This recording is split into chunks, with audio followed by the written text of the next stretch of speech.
everybody, welcome. We are here for the American Sci-Fi Fantasy Media track from Dragon Con, doing kind of our sporadic year-round panels because there's so much content for us to cover.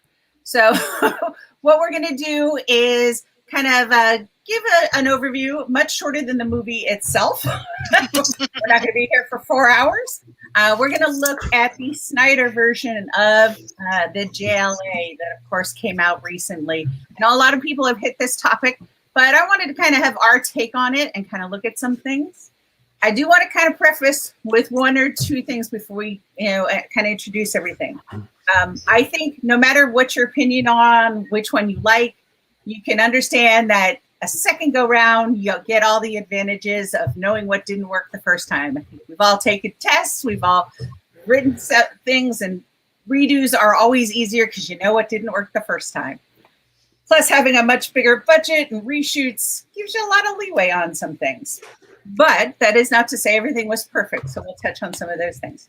But yes, I'm Kelly Harkins. I'm the director of the track, and I'm going to kind of go through our panelists and have them introduce themselves. So Rosemary, you want to introduce yourself?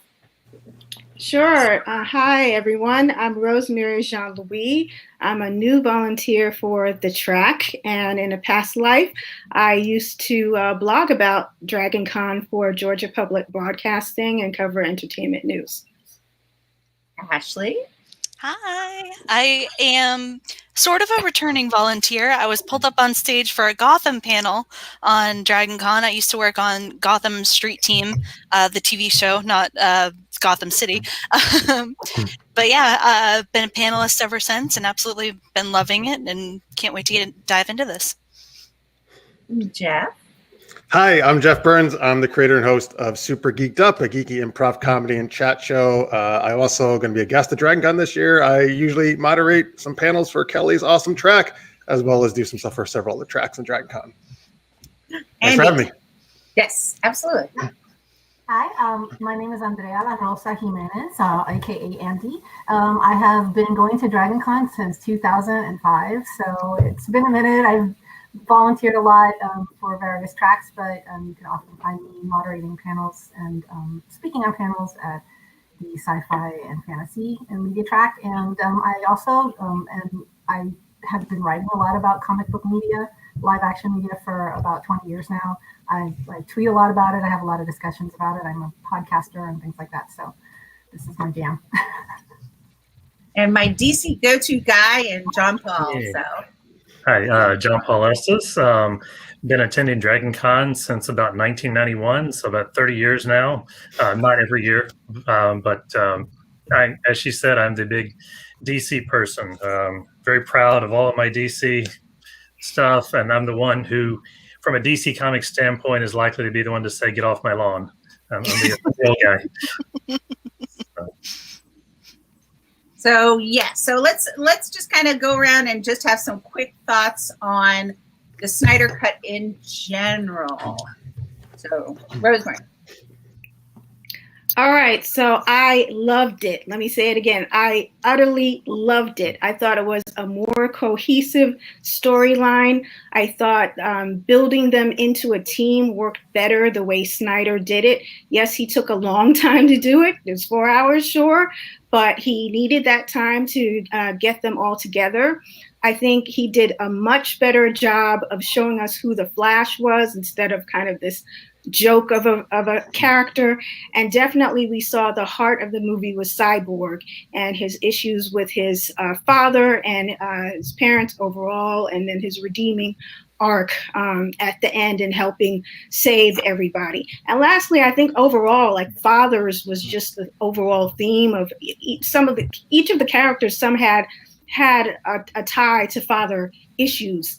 Lastly, the end scene where they really kicked Steppenwolf's butt brutally was just worth it. Utterly worth it for that. Ashley? I have to touch upon the father issue because I am introducing my partner into the comic world, and he just looks at me and goes, "Are they all orphans with father issues and mother issues?" I'm like, "Well, let me tell you the story about Martha." I absolutely love this cut. It felt less like a competition with Marvel and more like the DC movie that we've always deserved. A lot less of Batman recruiting, more so of what would actually happen if Batman were to walk around and say, "Hey, let's fight together." Well, the last guy that fought with you died, so I love that they still kept a few quips in there, talking about making Flash less joke of a character, but still keeping like Aquaman's lines was important to me. Really, just the huge feature on Cyborg and giving him such a pronounced backstory and just making you feel everything that he felt. I feel Snyder did a great job with that, and I loved the darker theme. Just having it be DC to me has always been a little more gritty, a little more darker than Marvel, with the exception of like the Suicide Squad that's about to come out. The Suicide Squad, not Suicide Squad. A little bit darker. It was nice to see a little more gritty, a little more cinematic than a compilation of scenes. Right, Jeff? Its greatest strengths are, like Rosemary and Ashley have mentioned, the extra story it adds in character with Cyborg, and then also with the Flash after him. That by far the thing I've enjoyed the most about it. Its greatest weaknesses are that scenes go on way too long. There's so much stuff that needs to be cut. Snyder does not know when to cut scenes out of movies. I spent half my time praising Snyder and half my time criticizing him over the years. I am glad he got to do his vision, because the vision we saw was definitely not his vision in theaters, which I did not realize until I saw this version. He deserves to have been able to told his story. I still prefer Whedon's version. It's a much tighter, fun film. There's excessive violence in this I don't think needs to be there, that I don't personally want to see in the Snyder cut. In a perfect world, I would have a 2 hour and 45-minute movie that is an amalgamation of both these films together. Andy? So I think we talked about this just before. I think I'm the only person on the panel that hasn't seen the Whedon version. I actually was dissuaded by a lot of friends that are in Cape Media and into comic book live action films. They were that have very similar tastes to me. They all told me that it was just unwatchable and just a hot mess. And so I just there's just so much to watch nowadays that I just didn't see it. So I haven't seen the Whedon version. So this was the only version that I've seen, and I was very trepidatious about seeing a 4.5 hour long film.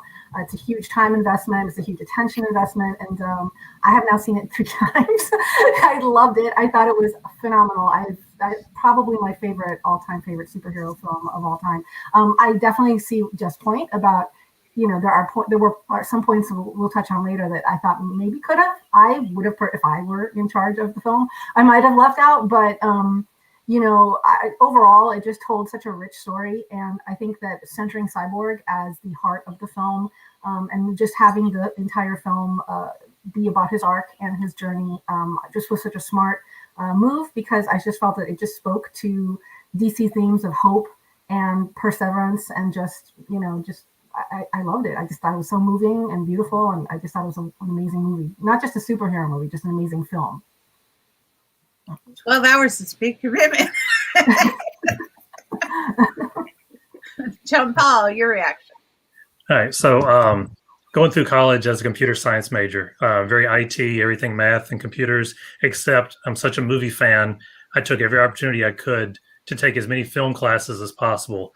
And to get a chance like this, to see the same basic story done by 2 filmmakers, is very unique. It's not something you get every day. So even if I wasn't a DC Comics fan, I would have wanted to sit and watched both versions to see how 2 filmmakers who are both very talented, very different, but very talented, tackle the same basic story and then make some of their own decisions in there.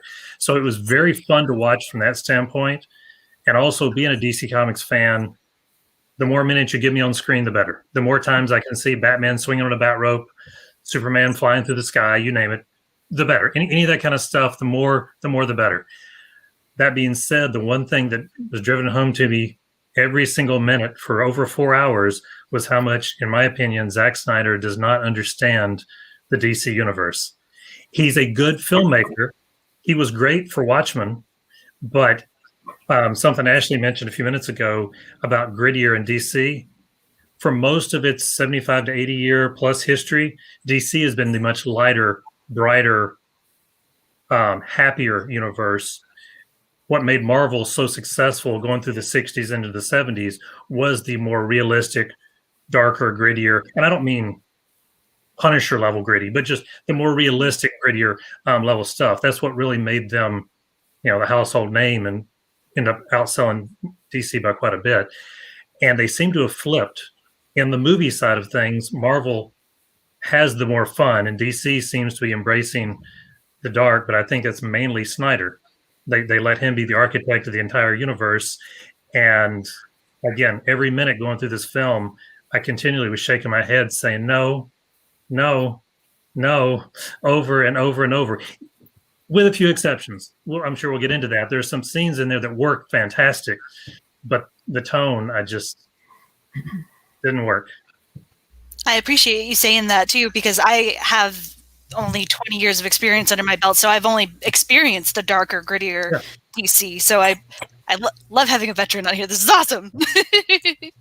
And that brings up, I have always been a proponent with, being a longtime comic reader first, was, say Marvel couldn't be Marvel if DC hadn't been there first. So, because they had to set the kind of the touch point, and then everything kind of went from there. I totally agree with you, John Paul, on the filmmaking aspect of it. I would have watched any movie where I could have seen two totally different filmmakers, equally talented, approach the same storyline. We will kind of briefly, for those of you who are lost in the netherworld and don't understand why this happened, Zack Snyder had a family tragedy, basically, and had to leave the production before it was they finished shooting, I believe, but not totally, none of the editing, anything like that. So, they pulled in Whedon because, of course, Avengers, and they said, okay, here's the script and do whatever you can do with it. And that's why we have two different versions. And for years, of course, there was the talk about the mysterious Snyder cut, which didn't actually ever exist until HBO was like, hey, let's do this. So that's kind of where we came with the ground up. I'm kind of in the ballpark of, I appreciated some of both versions. I agree, if we could combine them, it would be the best version. Yes, there were definitely, with some editing background, I'm like, yeah, some scenes went way long.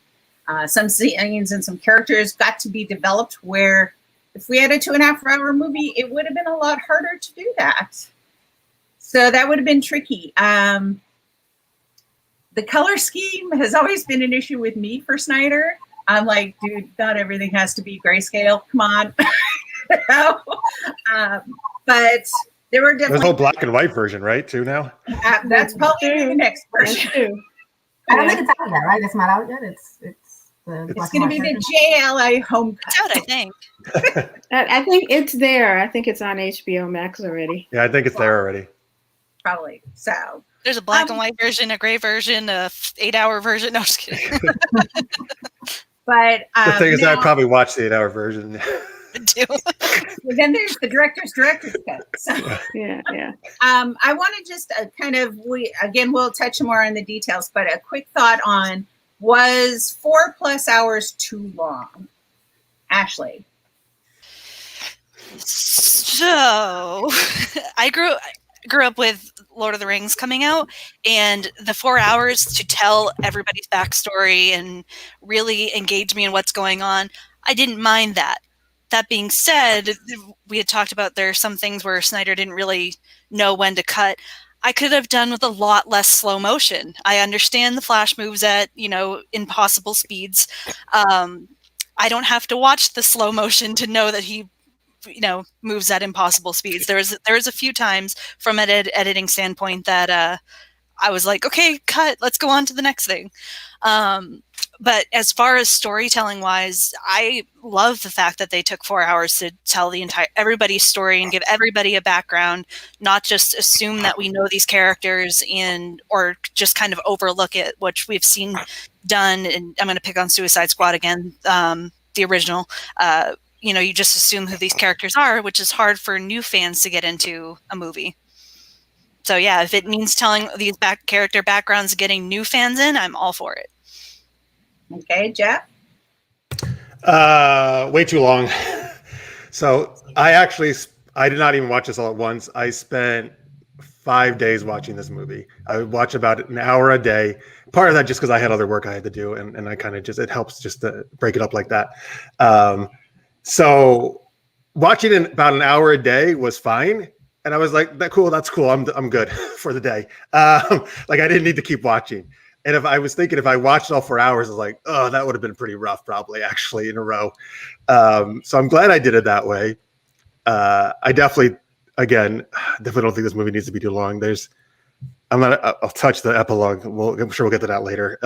But and I know Ashley, you like that. But there's so much stuff, man, that just does not need to be there. And I don't know. I just really wish a lot of stuff was cut out of the movie. Andy? Yeah, for the most part, I felt that it was fairly well paced for such a long film. I didn't, have the urge to, check Twitter or whatever, while I was watching it.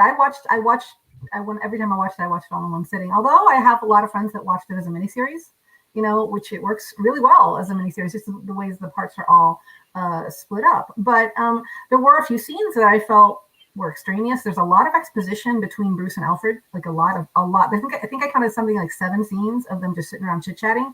For me, that could have been, and a lot of it was like, just exposition about his Batcave and just stuff that wasn't really necessary. There was just a couple of scenes where I felt, from an editing standpoint, maybe were extraneous. The setup for the bank heist in the beginning with Diana went on really, really long and had like 3-minute scenes of them walking into the bank and stuff like that. I just felt like maybe it was for atmosphere, but then again, those are very nitpicky things. Like for me, like 1 minute here, 2 minute there. One thing I will say that has been universally kind of, maybe dragged online is the Icelandic girl singing. I don't get it. I don't know why they included that. It went on for 6 minutes. The sniffing with the sweater, it was weird. Like I don't get it. I don't get what the point of that was. Maybe it was a drop plot where he had like a girlfriend in Iceland. I don't know what was going on there, but I felt like that entire sequence was pointless. Maybe, I don't know. Maybe I don't get it. I'm not a filmmaker, but other than these little like scenes where I was just like, what, why is she sniffing his sweater for 2 straight minutes? Like other than that, I thought it was a pretty, for a 4.5 hour long film, I thought it was very, very tightly paced. I thought it was not boring at any point. I didn't get bored. I just, it could have been a lot worse. She was a huge Jason Momoa fan. That was actually improv. No, just I would love that. That was true. That'd be great. Maybe if I had Jason Momoa's sweater, I would sniff it all the time too. I don't know. That's what I told myself at least. Fan service, strictly fan service. John Paul? I think because of the context, if Snyder knew this was not a theatrical release, if he was doing this for the theater, he would have cut it down quite a bit himself. I don't think there's any question. But didn't he say he wanted to release in theaters, this version? Well, yeah, but again, he knows it's an event. It's more of a okay, this isn't what y'all got to see to begin with. We're doing something just for art's sake. And again, I'm all about seeing every minute possible. I love watching deleted scenes of every DVD we buy or anything else, whatever.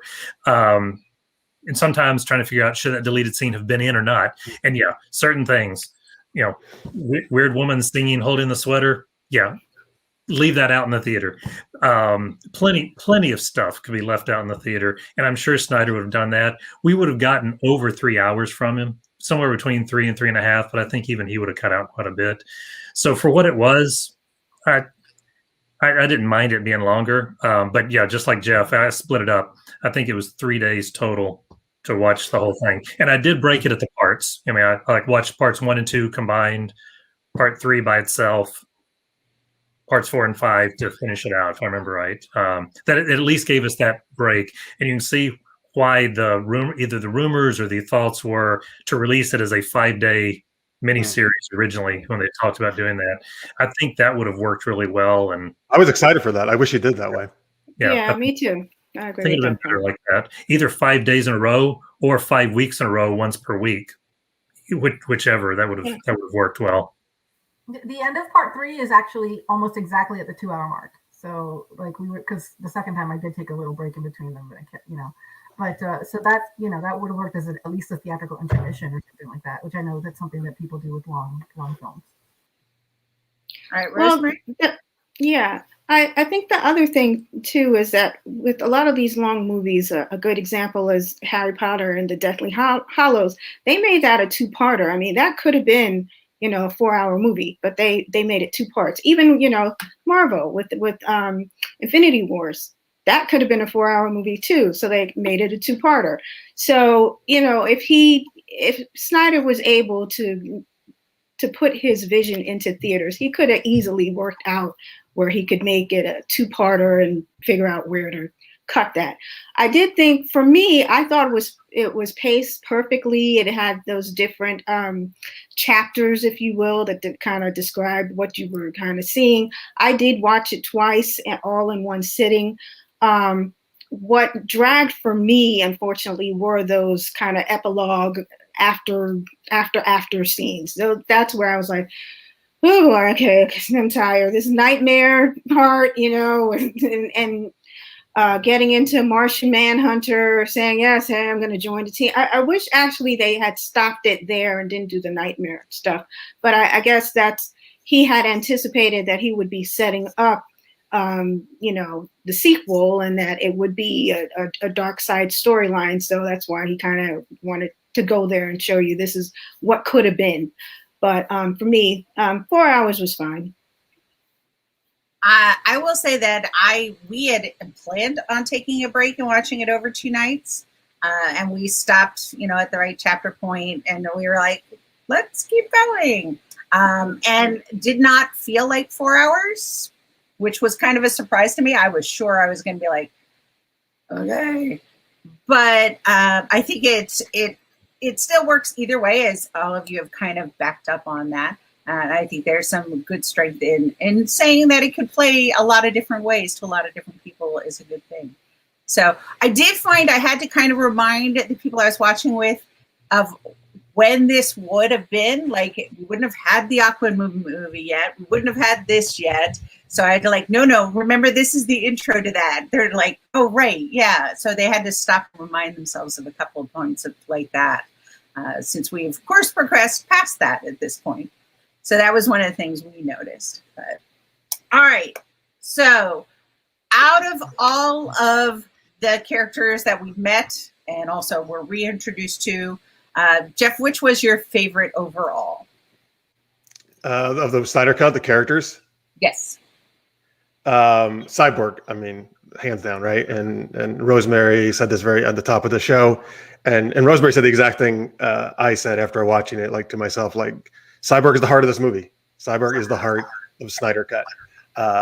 Like, what a drastic difference from the Whedon version, right? And it's done really well. That is my favorite part of the movie. Like, his story, I'm so into it, and so much more stuff with his father. And then a lot of cool stuff where we see him kind of manipulating things, right, in this, I don't know, virtual cyber world, whatever you want to call it. And helping that woman and her kid at one point, right?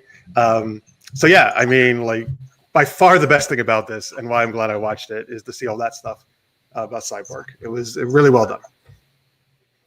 Andy?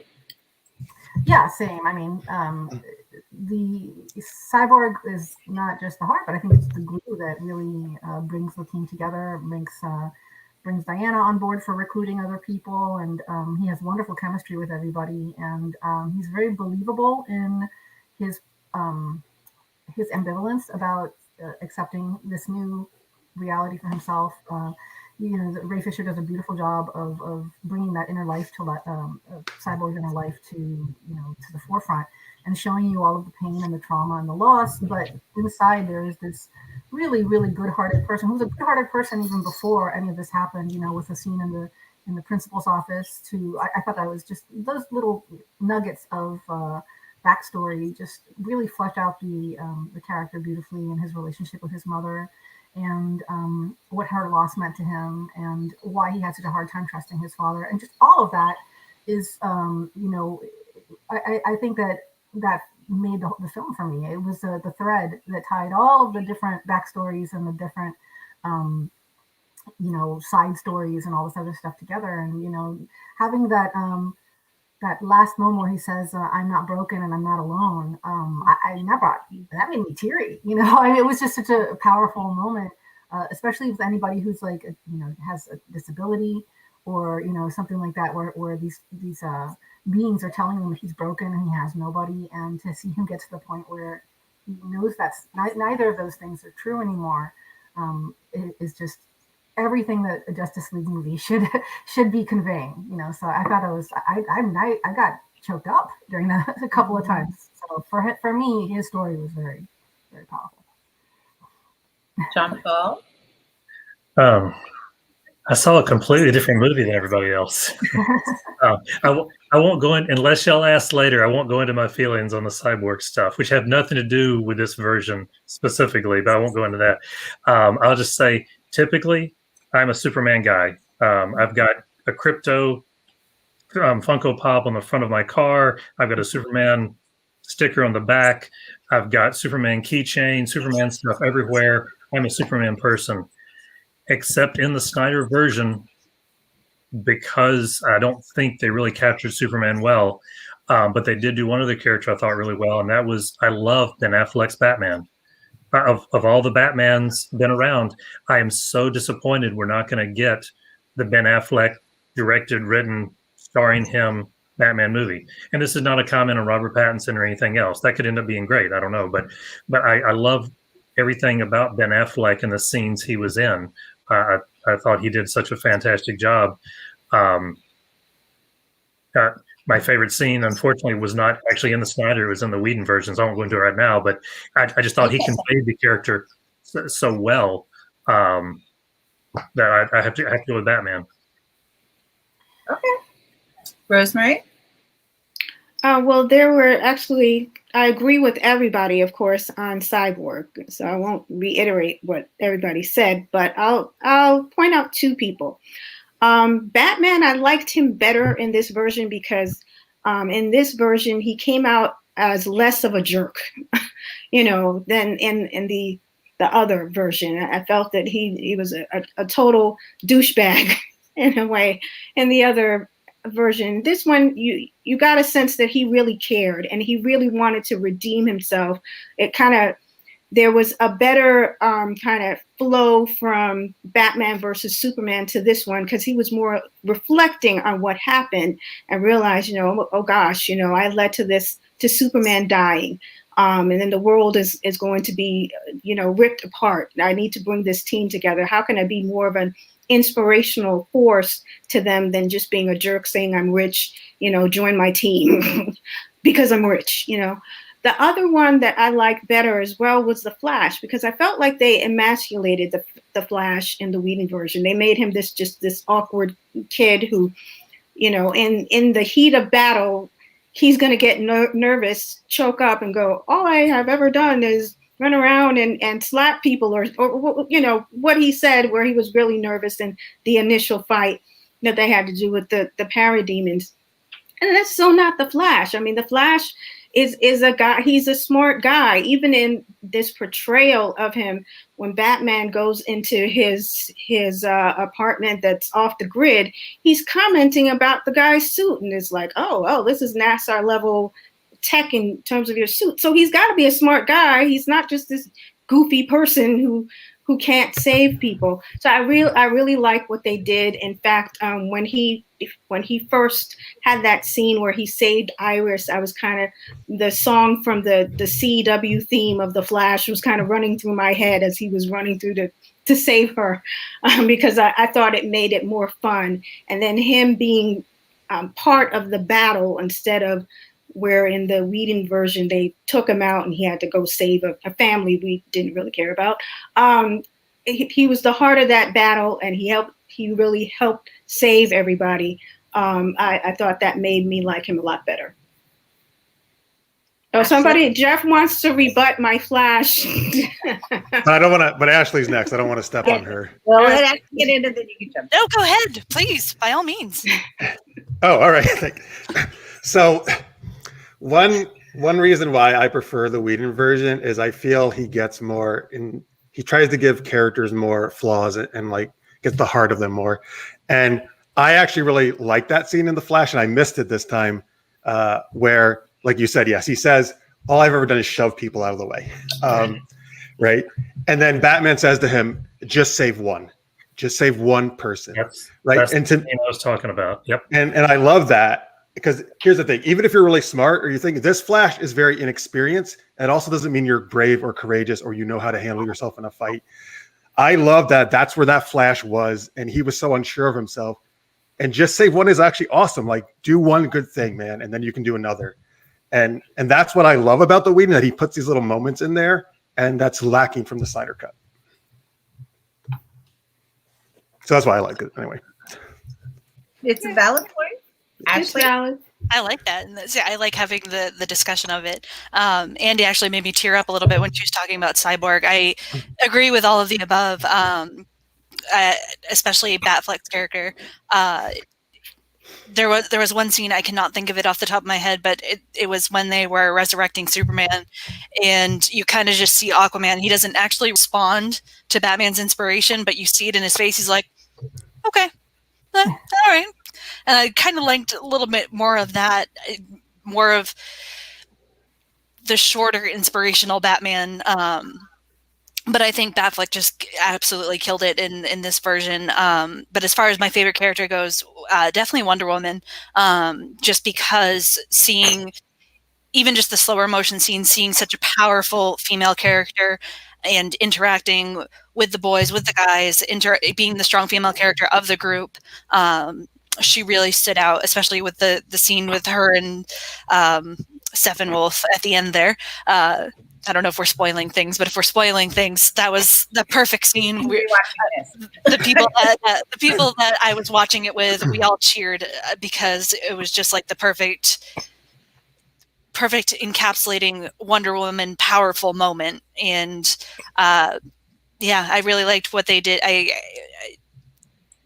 The deeper moments that they went into her, when she's kneeling down and talking to the little girl who says, "Can I be like you?" And I don't know if you've all seen the meme where she says, "No, I'm a god," which made me laugh. But like, no, that's inspiring to young women who are watching this, or young ladies or daughters that are watching the movie. So she was my favorite character throughout. After everybody else. I mean, I don't want to tail on everybody else. No, that's awesome. Wonder Woman is my favorite character in terms of the whole DC. Like, she's the epitome, I think, of what a hero should be. Absolutely. She never goes back. A lot of people don't Gal Gadot's line deliveries are sometimes critiqued online.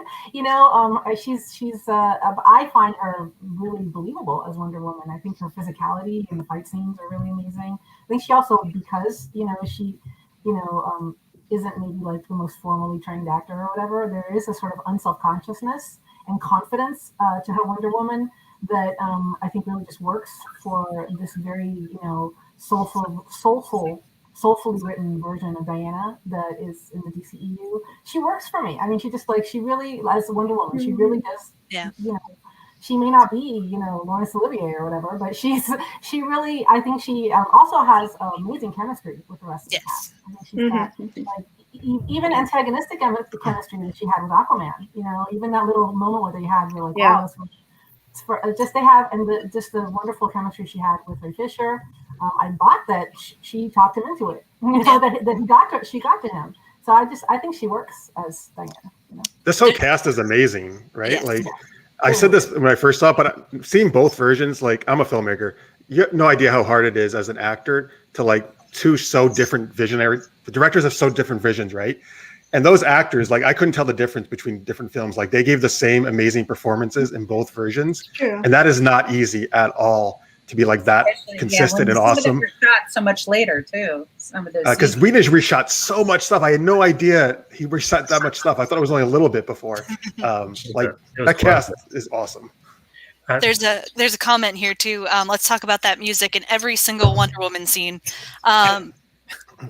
Talking about the flaws of the movie. I appreciated it at first, but past the 3-hour mark, I'm like, yep, it's the same couple notes. It's Two totally different composers. Yeah. Subtitle on, the subtitles identify it as a lamentation, which is I didn't notice that. The composer of this, he's on Twitter, and he did like a live watch of the thing. So he talked about all of the thought that went into it and how he modeled that particular, I guess, theme and refrain for Wonder Woman about how it all came to be, and it was just very interesting because the subtitles it does sound very mournful and very very sad, but he definitely went full ham every time Wonder Woman came on screen. He's like, oh, time to break out that orchestra and the entire choir, and like every time she's on screen. So he's a big Wonder Woman fan apparently. So I was gonna say I love the character of Wonder Woman and everything y'all said about her, but the music is one thing. There's iconic Batman music, Danny Elfman, Batman movies, and then modified for the animated series, and that was something I missed. It's something Joss Whedon made sure to use. The iconic Batman music, the John Williams music for Superman, just so perfect. Again, that was in the Joss Whedon, not in the Snyder. There's really not, outside of the opening theme song that's fun to sing along, especially like opening night of Dragon Con for Wonder Woman, but there's not really an iconic musical piece like that for her. And none of the stuff they've done so far has really caught on to me. Whether it's the one used in Whedon's or Snyder's or the Wonder Woman movie, all of it's just kind of, it's music, it's okay. I don't know. I'm waiting for that just perfect little bit. I don't know. I like that heavy metal strings that they were using. I think that really hits, but with me. So I will say that kind of overall, as a long time new Teen Titans fan, I appreciated seeing that Cyborg storyline. And of course, now we've seen it, different iterations of it through various medias. So it was nice to see that. And I see a lot of you bringing up the points about the way Whedon approached, that this is, some of these heroes are new, some of them are still learning, as opposed to Snyder is very much, everybody pretty much was established. Maybe some of them were more tentative, but they were all established heroes essentially. And I think that is definitely, kind of a Whedon trait. Because probably, I'm guessing Snyder feels he did some of that in the earlier movies, and then they're already here then when they get to the JLA. Whether or not you go with that, I mean, Andy, that might be a good reason for you to watch the Whedon cut, to see some of those elements. I did notice missing that family, and I was kind of thrown by it. But I was like, okay, for story flow, it does move better to not have the family in there. The family, you mean like that are where Flash going to rescue them, 'cause it did so it didn't family really. we didn't care about. So you don't have to have that, but again, we didn't totally put it in there, right, to give more humanity to the film and make you care about what was happening to the normal people. And then Flash and Superman saving them at the end actually, I think, works. Like those people. But yes, you're right. You don't have to have that. You can lose it. I didn't really miss it that much. Yeah, I will say that is one part I did like better on Snyder. I didn't care for even as much as I liked them saving the people. The Russian family thing did not work. There's stuff in each of them. Yes, absolutely. I think we all can agree with that. Now, I realize, Andy, you're not going to necessarily have any say on this, but when we talk about the Whedon version and some of the things that we saw as flaws in that were fixed in this, what can, besides the characters, which we've already brought up, what do you see as in those kind of differences? So Since you didn't see the Whedon version, Andy, I guess we'll go to John Paul. Well, I mean, it's interesting because for me, the Flash was very, I haven't seen the Whedon version, but I had heard that the Flash was annoying in the Whedon version. I mean, everybody said like that. I heard that they were like he was just weird and just like gibberish and just like very sniveling and just like a lot of like Whedon can be one of his flaws as a director, I think, is that he does like that really snappy dialogue. And sometimes it can be very Gilmore Girls-ish and very like gimmicky and a lot, and it just maybe doesn't really quite, it can be very take you out of the moment. I felt that Barry really walked that line for me in this, and so to think that it was worse in the Whedon version, I think is maybe not a selling point for me because he had a lot of like babbling, and that's I'm a big Flash fan, and that's more of a Wally thing. Like a lot of like his dialogue, his personality was a little bit more Wally West than Barry Allen for me. But I understand this is a cinematic universe, and we may never see Wally West on a big screen in the DCEU. I get all that. So, but it just, I felt like there was like he was kind of not really Barry Allen per se, and just all the babbling he did, for me, it kind of bordered on being too much. So, what I might understand, you guys correct me if I'm wrong, it's actually a way worse in the Whedon version. So. It is. I don't think so, but all right. I think it's worse. So I like that we have both sides on this panel. Yeah, we definitely do. I would say there are two things to me that worked so much better in the Snyder version. I'll say that two that just one of them is very, very similar, but the additions make it work so much better. And that's the initial Amazon fight scene against Steppenwolf. It's basically the same fight, but just with little tweaks and little changes, and then the one big cave in off the side of the mountain. I thought the Snyder version of that works better, and that's a good example of what Andy was just saying. The Whedon is very much that snappy dialogue, get into the zoom in up close, care about what the characters are saying. Snyder's the pull back and see the action, see the big dramatic action sequences. So it makes sense that scene really works. The other is, while I didn't like the look of Steppenwolf as much in Snyder's, I honestly like the characterization. The characterization. Mm-hmm. Steppenwolf himself didn't change a ton, but you got more of his story, more around it. Right. And then that final dark side scene to flesh it out in the end, I thought worked really, really well. But I have to throw in, on the flip side, something that worked so much worse for me was giving, y'all going to hate me for this one, but giving both Cyborg and the Flash more screen time. I could not stand this Flash in any way, shape, or form. This is the worst Flash I've ever seen. The actor does a great job. Ezra Miller does a great job with the script he's given. Don't get me wrong. I respect Ezra Miller for his delivery, some of the lines and some of the looks. I love what he did. I just can't stand the character. And the same with Ray Fisher. I don't think Ray Fisher did anything wrong.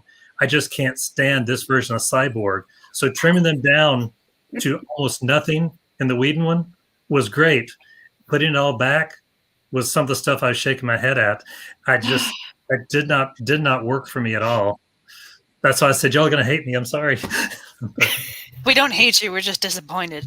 Yeah, thank you. Yeah, just shaking our heads. I love you, John Paul. I just want to mention Ezra Miller. Ezra Miller uses they them pronouns, so that might be something you want to. Ezra Miller does not go. Thank you. That's good to know. I did not know that. Yeah. One thing I'll chime in before I pass it on to Rosemary is one of the things that I felt really strongly about, and maybe it was the fact that he had 4 hours to tell it, but the storyline getting to, I was like, when are we going to see Darkseid? When are we going to see Darkseid in the Whedon version? And I was like, come on, Darkseid is the big bad in DC, and we never really actually see him in the Whedon version. So I was kind of like, what?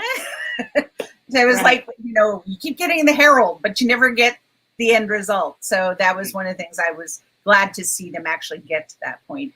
But yeah, the way Steppenwolf was handled, some of those things. I liked being able to, yes, it made it long, but I liked some of the little character interactions. In some ways that was kind of more Whedon-like. The dialogue that set up things. Yes, the sweater thing was crazy, but just some of the dialogue between, Batman or Batfleck and Aquaman, we got a lot more of that, just the back and forth that made more sense, especially when you think back to Aquaman before the Aquaman movie. It was like, oh, okay, we see a little more of that. So those kind of things I was appreciative of seeing.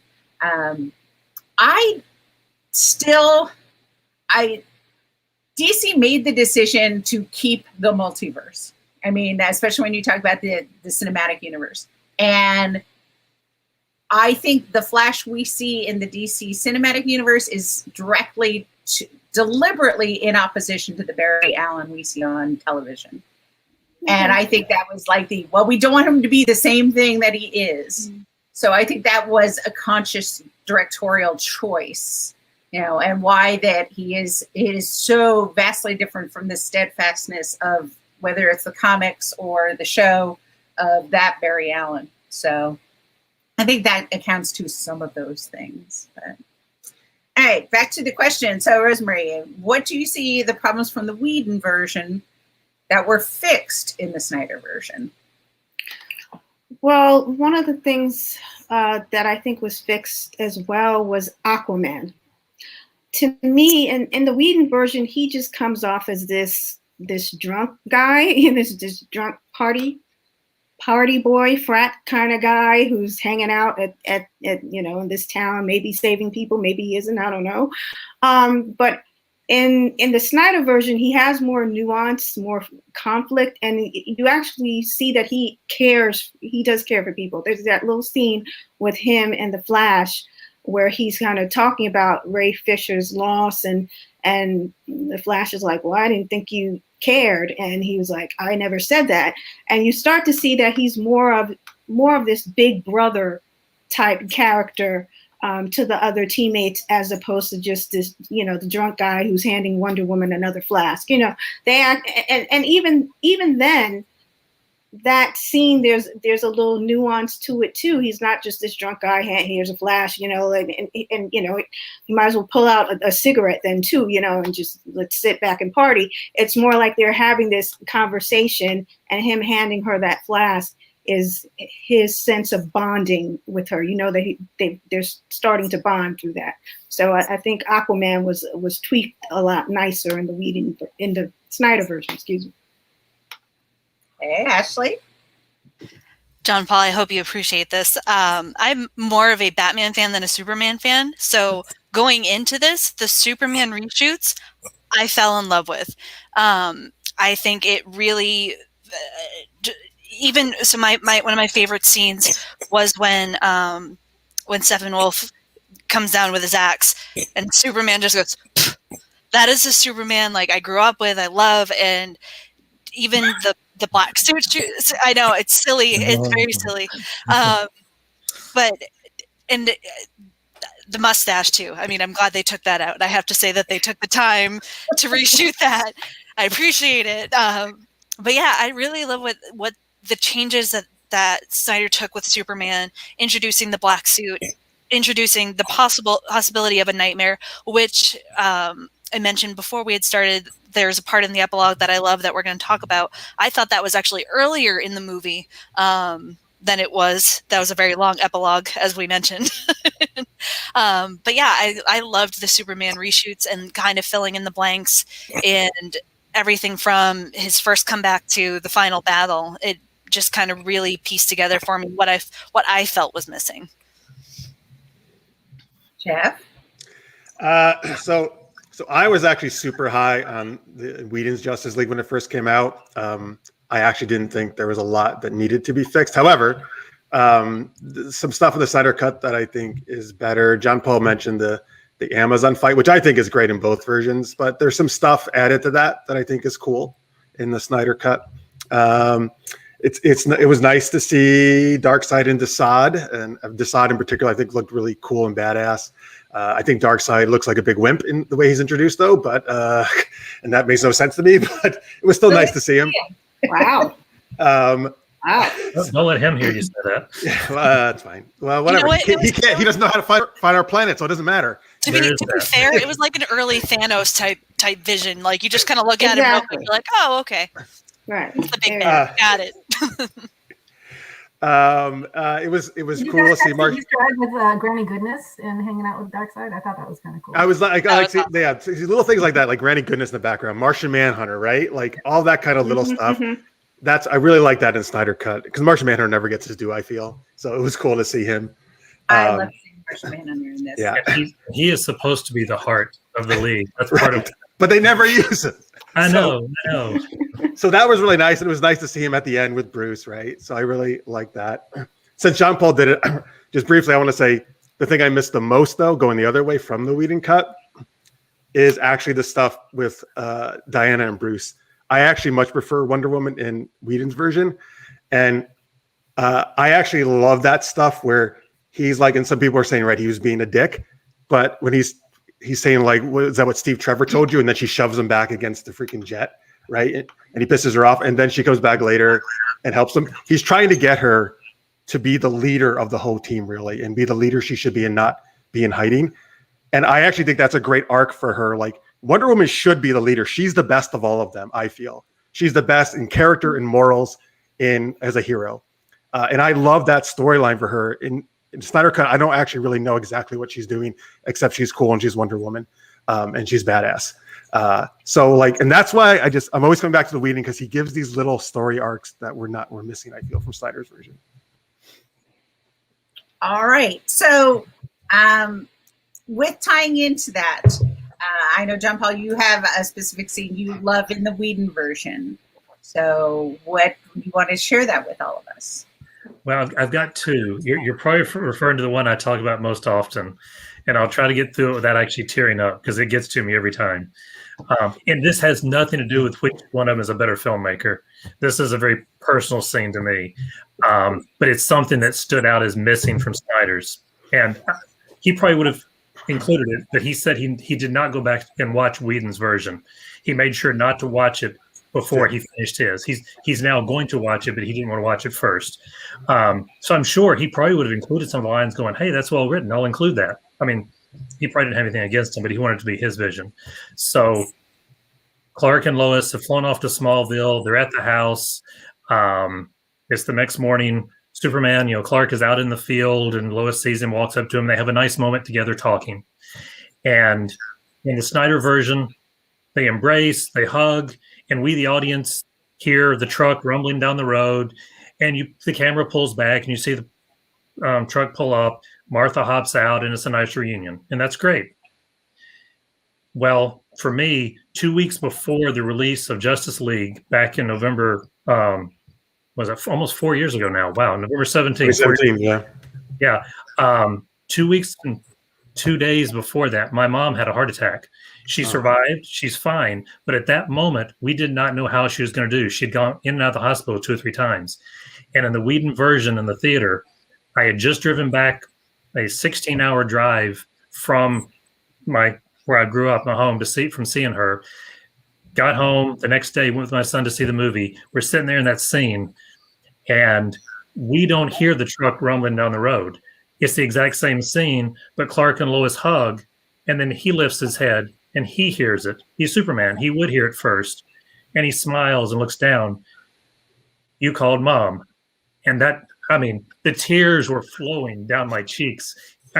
If for no other reason, that will always be my favorite version of the movie because of that scene. And that's nothing that's better or worse or anything else. That was just, a movie maker touching me. Something that could mean more to everybody. I'll throw in my second one real fast if I can have just 30 more seconds. And that's the opening of the movie. That cell phone footage in the Whedon where you have the kids shooting a podcast and you see cell phone footage. I don't care about the special effects and the mustache not being removed well.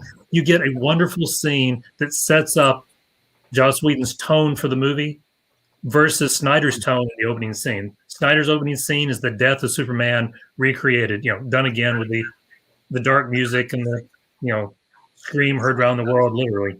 In Whedon's, these little kids are asking Superman a question after he saves somebody. And it's just cute, fun, light, bright. And the very first question they ask him is, does that symbol in your chest mean hope? And it sets the tone for the rest of the movie about how he is about hope. And you can lose hope sometimes, but you always find it. And just that opening, like 2 minutes from either movie, sets up the difference between these movies so well. I just, yeah, that does it for me right there. Couldn't agree more.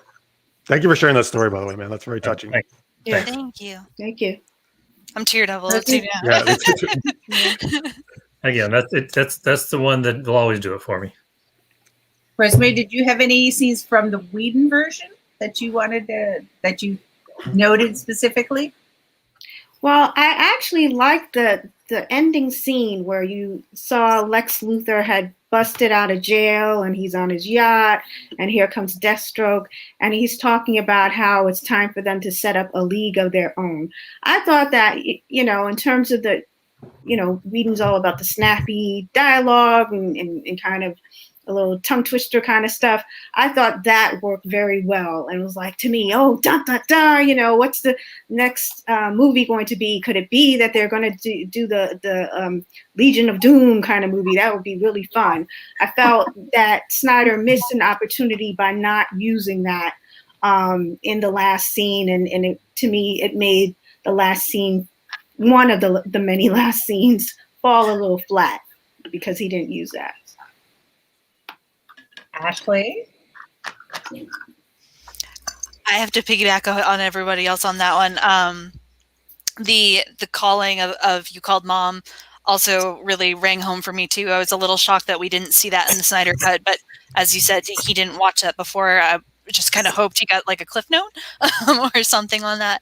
That was the one scene that I really miss because I love my mom, and just that really rung anybody that has a close relationship with their mother. That really hit home for a lot of people.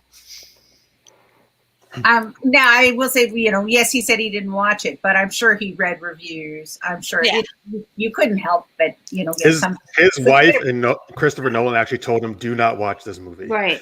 Do not watch that's this true. version. Yeah. They said he would cry if he did. Yeah. Especially considering why, but I'm sure he read reviews. I'm sure they brought up some plot points and things like that. So I understand really why certain scenes are there.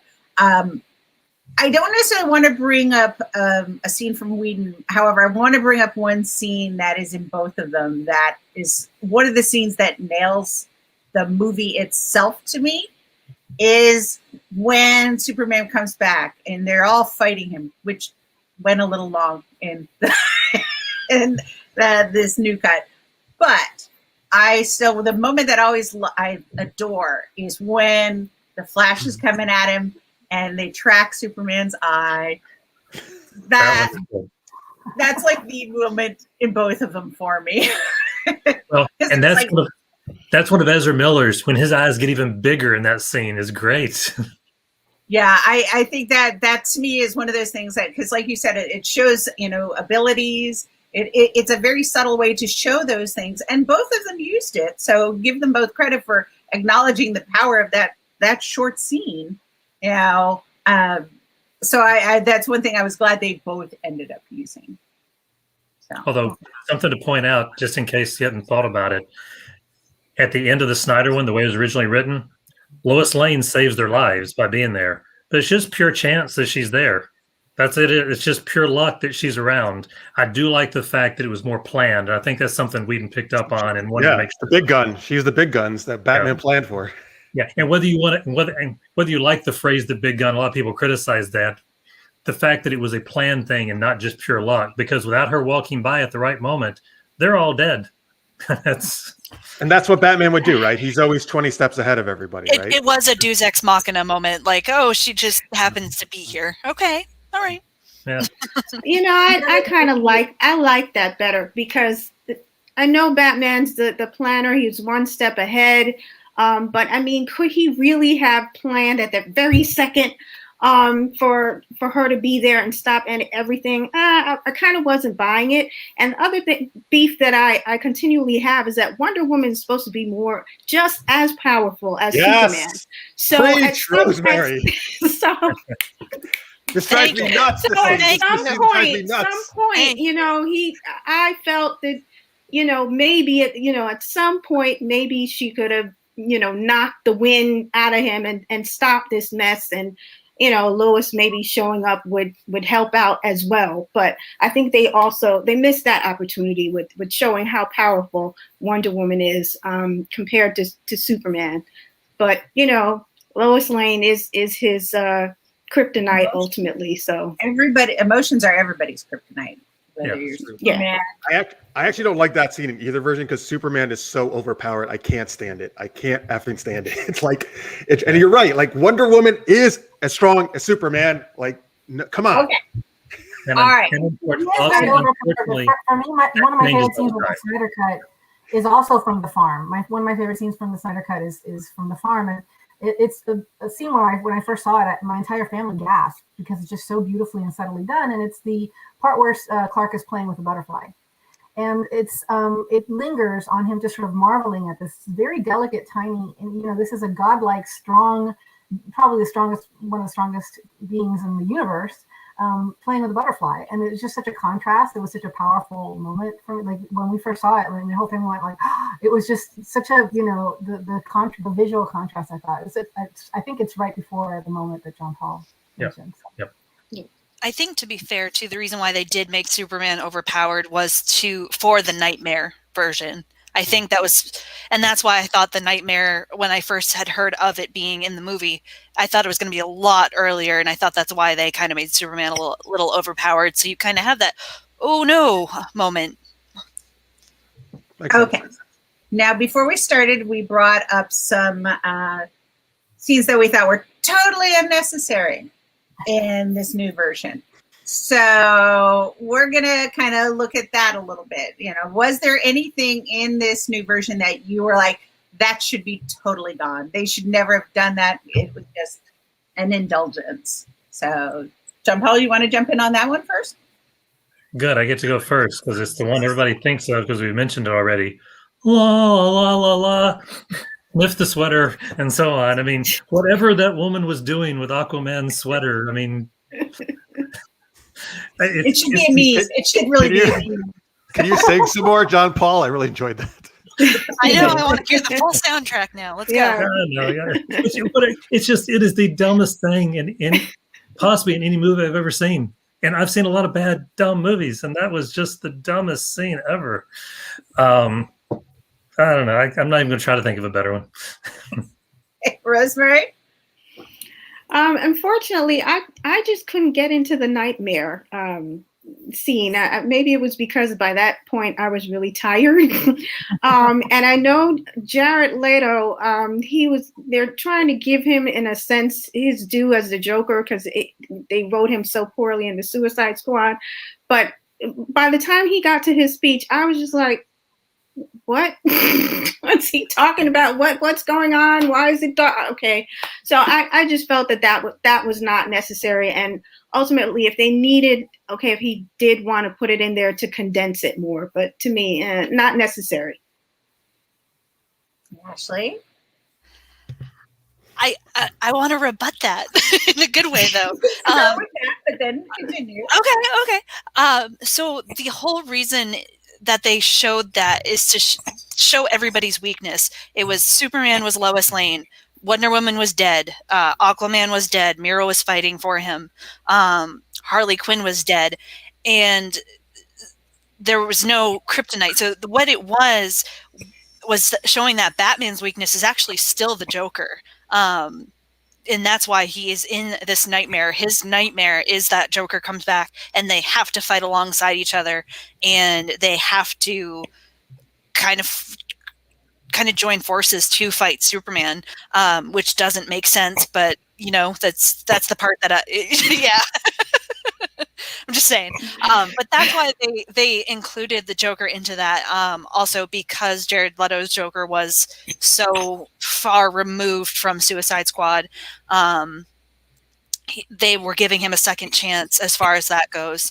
And he even had a longer scene where he goes into saying we live in a society where truth and justice don't matter. He's just trying to get in Batman's head, as the Joker does. and tell him there's no hope, there's no future, there's nothing. Let's fight Superman. So yeah, that's my rebuttal on that. But as I said, I thought that was going to be a lot earlier in the movie. I agree with you. I was very tired by the end of that, and I'm like, yeah, he's kind of prattling on a little bit. And I love the Joker. He's one of my favorite characters written in any way. So that's my rebuttal on that. What was the question? What scene did you think was unnecessary? Sorry. This is a little unpopular, but Mira's fighting scene, I didn't really care for it. There's a lot of slow motion, a lot of water opening, and a lot of water closing. I understand she was trying to protect the mother box, and we needed Aquaman's very dramatic come in for that. But I think we could have skipped right to Aquaman's trying to save the mother box. But wasn't that in both versions? It's way longer in this one. It's way longer in this one, and I appreciated it. Right, I appreciated it more in the Whedon version than in the Snyder version. I know, sorry, it's in both. We're supposed to take out one, but well, and I think a lot longer. Not to jump in too much, but that was one of the moments where I had to point out why that Aquaman hadn't come out yet. Right. So, right. Yeah, they were still establishing who Mira was. Yeah. It's true. It was just interesting to me to watch that go on for a little bit longer. I thought Whedon had done a really good job with that. If I had to cut out a scene altogether, it would be some of the Batman and Alfred scenes. We know Batman and Alfred are, the greatest together. Just could have, taken out some of the scenes of him working on the Nightcrawler, and we know it's going to work. Just okay, Jeff. 100% take out the epilogue. However, I do very much enjoy hearing Ashley. That's next. Thank you. Are we? I appreciate that. Thank you. No, I appreciate hearing Ashley's. I always like hearing why it works for people, even though it didn't work for me. I mean, that's 100% what I would take out. I would take out the epilogue, and I'll just leave it at that if you don't want to talk anymore about it right now. So yeah, I'll if you want to do that separately, I'll save my comments. We'll start with you after this one. So yeah, Andy. Just to go off of what Ashley said, there was a lot of scenes of Alfred and Bruce chit-chatting, kind of navel gazing, and I think some of it, I the first time I was just like, it just went, and then it was very repetitive. Like they kind of kept saying the same things, I think the second time that I watched it, it struck me that the movie is making a case for why Bruce is there. There's a lot of scenes and a lot of little dialogue exchanges where people are like, what is your power? What are you doing here? What good are you? You are useless. And really, you think about it, he is just a person. He is not superpowered. He doesn't have any, and he's among these godlike people. And there are lots of scenes of, him doubting himself and him kind of being like, okay, so he's rich, but that's not a superpower, It doesn't really, what is he bringing to the table? And I think the film, I'm assuming the reason that why they included all of these scenes of Alfred and Bruce, wondering what he's doing there and what good is he and why is, what's his role in this dynamic, this group dynamic, is that he is a facilitator. He's the ops guy. He is the person that funds everything. He sets up the Justice League Hall, which is, I think that's one of the scenes I really liked about the epilogue is that, and, so he has the tech, he has the tech, he doesn't always know how to run it. That's, Cyborg has that capability, but he has the funding. He can, just the logistical issues that they're running into the real world with Martha, not being able to pay her mortgage and things like that. So I think that's why those Alfred and Bruce scenes are there. For me, maybe they could have cut one or two out, but it's such a small nitpick. I think that the movie is making this case of why Bruce is there and what he's doing among these other people. So. Okay, all right. Yeah, I'm with Rosemary on the Joker scene. If they had maybe set up more nightmares before or some other thing, it felt like it was just like, and like a lead weight just kind of dropped in there with no other. He did so much other work that preface, like, whether it's the little bits of dialogue, whether it's, other things, everything else got built up to, but not that nightmare. So it felt like it was just kind of awkward to me. I thought for sure when I had found out that Jared Leto's Joker was going to be in it, I thought they were going to pull an Injustice. So when they showed Superman holding Lois Lane, what appears to be her body, earlier in the film, I thought that's when the nightmare was going to take place. So it did seem a little out of place for me, even though I enjoyed that scene. It seemed it was like, oh, okay, we're getting Kingdom Come here, yeah, little nightmare, little dreaming. Yeah, that was kind of odd. I think you're right that they were trying to bring in the other side. Oh, Jared Leto got short shafted, which I don't know many people who actually feel that way. But conversely, some of the new Superman stuff, I think, was in response to everybody saying, oh, Henry Cavill was a terrible Superman. No, he just didn't have the best writers. So, at least to my mind. So, all right, the epilogue. So, or epilogues. I was going to say which one. So sorry. Yeah. So when I said epilogue, I meant specifically the nightmare scene I would have taken out. So what are you guys considering the epilogue, I guess? Though? Right. So let's start with the endless epilogues. Rosemary, what did you like, not like about them? So I liked at the end with Martian Manhunter coming in and, waking up Bruce and saying, and he's like, oh, who are you now? And he's like, hey, I'm another guy who'd like to join the team. Here I am, So I thought that was cool. Maybe that should have been the end point. As I mentioned before, with the change that they made to the Lex Luthor and Deathstroke scene, the reference to the Legion of Doom, they should have kept that, and them changing it to, I'm going to let you know that Batman is Bruce Wayne, blah, blah, blah. Really, I thought that was a bit lame. And of course, the whole nightmare sequence, it was a little muddled to me too. And it just felt like, okay, we're adding a scene just to add a scene, and we're bringing these characters in just so we can bring them in. And oh, by the way, these are the guys who were available, right? It was Cyborg, it was Mira, it was the Joker who was available, Deathstroke, all those folks were available. So, okay, let's bring them together and give them a scene. Boop, I think if they had, it would have been worth my while more if we could have seen like them interacting more with Darkseid or something like that, to get my blood pumping. But again, by that point, I was so tired, and it just went too long with that scene not being so necessary. Hey, Ashley? I turned to my partner and said, this is a long-ass epilogue, and I watched Lord of the Rings. That's true! That is so true. Any minute now, roll credits, somebody, roll the credits. And that is being a Joker fan. And we have a comment in here that Leto's Joker isn't great. And I know everybody has that opinion.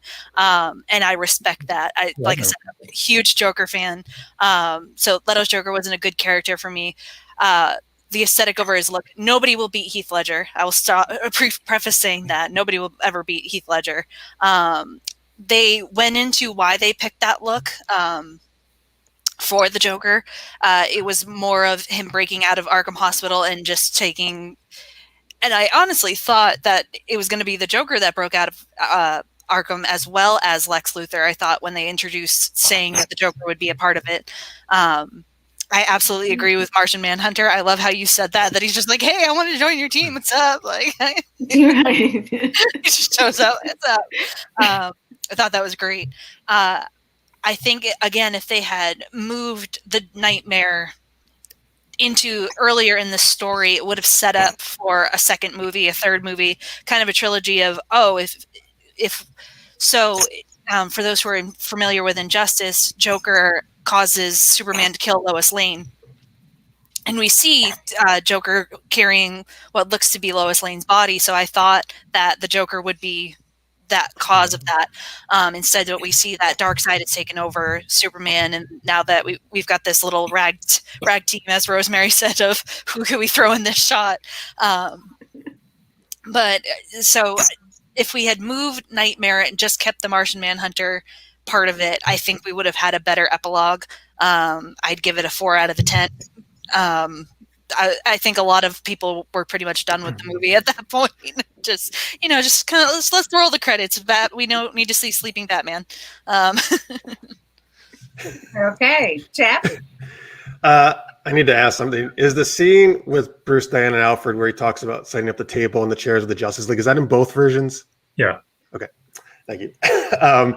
So I totally agree about Martian Manhunter. That was super cool. Like I said before, the nightmare was the most painful thing in the entire movie for me. Like you guys said, it went on forever and ever.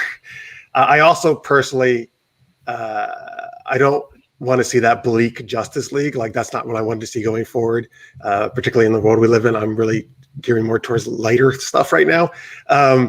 So that was a little rough. And so again, thinking of the two versions, in Whedon's, each character has like a little quick epilogue scene in a way. And like with Wonder Woman, she's saving like artifacts and the kids are looking up to her and she's talking to them. And she's a hero to all the children and she's stepping out like that.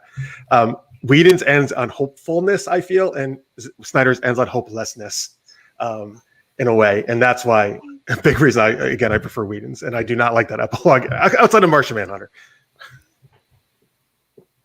So Andy?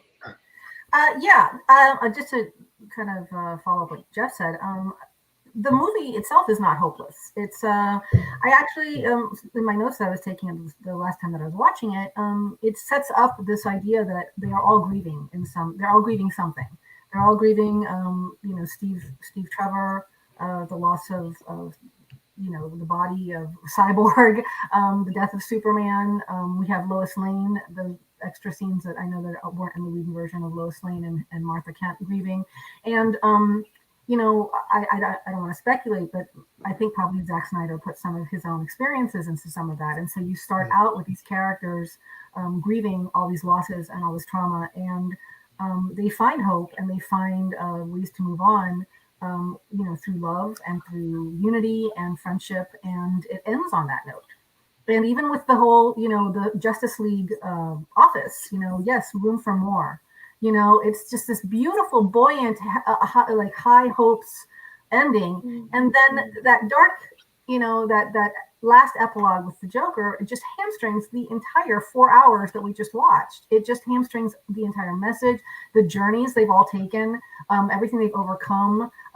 Go stand among the brave ones that, Silas says to Cyborg, and this is the end note that the film ends on, and it's so powerful and it's beautifully brought from the previous 4 hours, and then just having everybody dead, and threatening to kill people and talking about I watched Harley Quinn die in my eye. Like what? It almost feels like it's just a completely different film, and it undercuts the journeys that we just watched, and I thought that was kind of a shame. It's not that it was poorly done. Everybody's good. The whole cast is great. I don't have a problem with Jared Leto's Joker, and it's a reimagining or what have you. I just feel it undercuts the entire film, and I just thought it was kind of a shame. I agree. John Paul? Well, of the ones we've mentioned, I love Martian Manhunter. He's fantastic, and we know he's been around because we got that shot earlier, which was really weird and dumb, which we didn't even talk about, but it was the Martha that was him or whatever. That was kind of weird. But at the end, he shows up. Yeah, I want to join the team. All I could think is, where were you 5 minutes ago when the world almost ended? He's waiting for Darkseid. He was literally with every other Justice League character. They're just standing in the background, like, yeah, we'll see how this goes. Yeah. So I thought that including him would be wonderful, but the way they did it, it fell flat for me. The Lex Luthor and Deathstroke on the boat was in both versions, but slightly different, as was mentioned. I prefer the ending where it's we're going to start a league of our own. I love that line, and the way this one ended with saying he's Batman as Bruce Wayne. That was it seems like too many people who are not comic book people, in Hollywood want to say, no one can believe that. Put the glasses on and nobody knows who he is. Take the glasses off and he's Superman. That secret identities work. We need to make it realistic. We need to make everybody just the normal, just a gritty, dark, gritty, real world type thing. No, we want imaginary. We want, make believe. We don't want everyone to know everything and everybody. So that was just that one little line of telling him who Batman was just in one nutshell part of what was wrong. So anyway, but the nightmare scene, on the other hand, again, that was just, okay, this is cool. Since I know the setup was really, this was supposed to be the middle movie of the trilogy, and that was just a setup of what would come for the big finale. It was kind of cool to see what he would have done in a way. I mean, it seems like I'm backwards from everybody else on a lot of stuff. I love Jared Leto, however you say his name. I love him as the Joker. He's one of my favorite Jokers. Thank you, John Paul. You're welcome. I do. I like the gangster version of the Joker in the comics, because the comics have gone back and forth depending on the writer, and so many different versions of all kinds of different aspects of these characters for so many years. I just happen to like that gangster version, and that's what we got.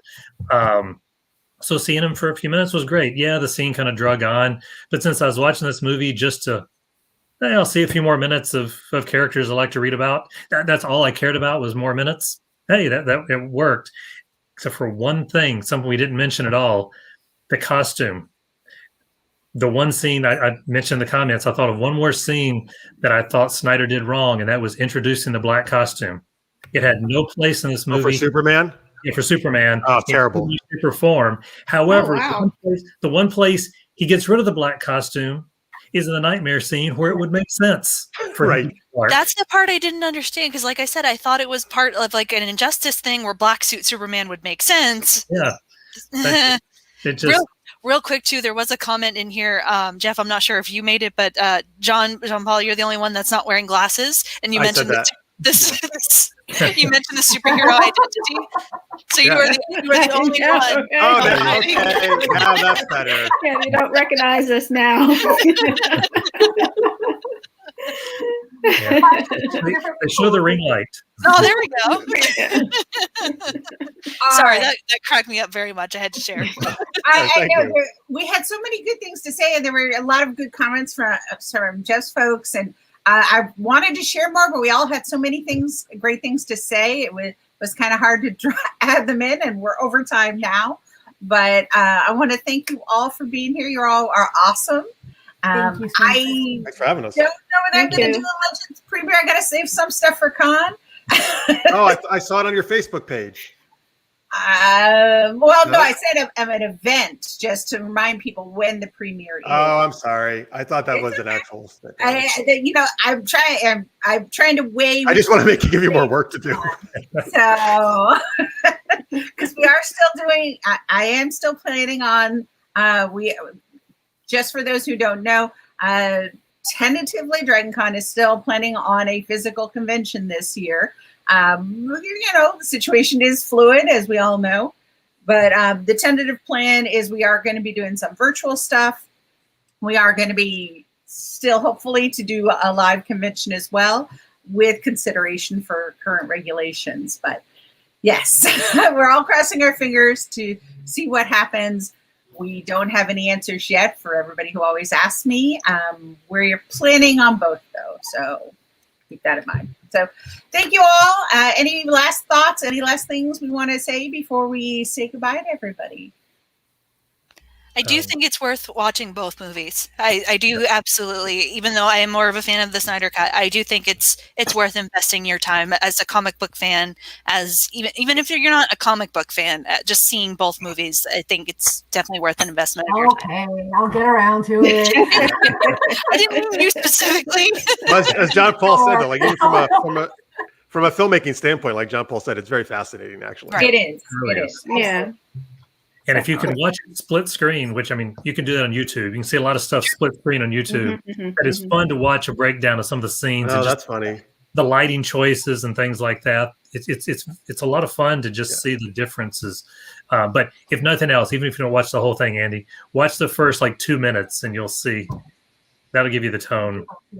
Oh, and I thought of one last epilogue we didn't mention, but it's one that's missing in Snyder's. The race, Superman versus the Flash. Oh, yeah. Yes, that's true. Which is always one of those classic comic things that they've always done. So, Awesome. All right, everyone. Thank you very much. Thank you, everybody, for being here with us and some great comments. Bye. And we'll all see you next time. Thanks, all. Bye. Thanks a lot. Good night. Good night.